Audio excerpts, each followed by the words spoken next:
When we are finding the domain of a composite function like we're about to with this example, there's a couple important things that we need to be aware of. Typically, domain is negative infinity to positive infinity unless there's some parameters or some things going on with the actual function.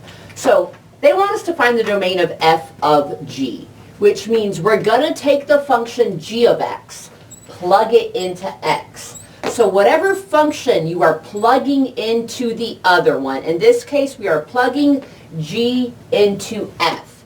That means g is kind of like our base function here. Since we're plugging this into this, we need to figure out what would throw the domain off of g of x. So that's the first thing that we need to find. Now, g of x is a rational function, and a rational function is undefined when the denominator is equal to 0. So if your function is in a fractional form, take the denominator, set it equal to 0, and solve. By doing this, we can see that x cannot be negative 6. Right, if x was negative 6, we would get negative 6 plus 6, which would be a 0. We'd have a 0 in the denominator, which is undefined. We can't have that.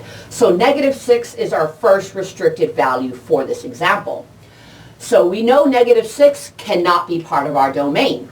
In order to figure out what else can't be part of our domain, well, we actually need to find f of g of x, which means we're going to start with f of x, but we're plugging in 7 over x plus 6.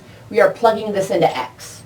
So this example is going to look like x plus 2, where x is 7 over x plus 6, and then plus 2. This is what f of g of x is equal to. Now, we need to figure out what would make this function undefined. Now, we can get common denominators and all that fun stuff. If we get common denominators of 1 and x plus 6, well, common denominator would be an x plus 6, and then we'd be left with, let's see, our common denominator would be an x plus 6, our numerator, this numerator plus this numerator, so 7 plus our new numerator is going to be a 2x plus a 12, right? 2x plus 12. All to get our numerator is 2x plus 19 over x plus 6.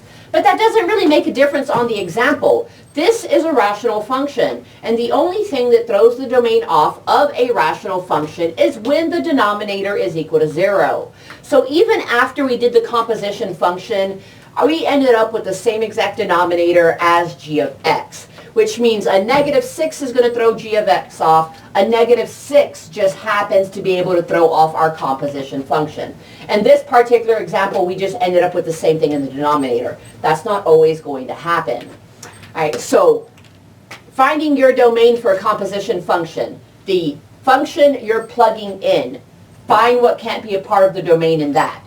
Do the composition function, take a look at what that is, and figure out what the restricted values would be for that. If this were different, let's just say, for example, our denominator was like x plus 4, okay? That means a negative 4 could not be part of our domain. If that were true, a negative 6 and a negative 4 would be our restricted values.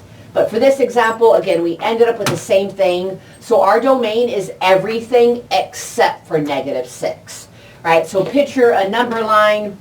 Here at negative 6, we have an open dot. We don't want our domain to be negative 6, but our domain can be everything else, which means our domain would look like negative infinity to the negative 6, union negative 6 to positive infinity. You could also write this, that your domain is all x values except where x equals negative 6. Both of these are perfectly fine notations to represent the same thing.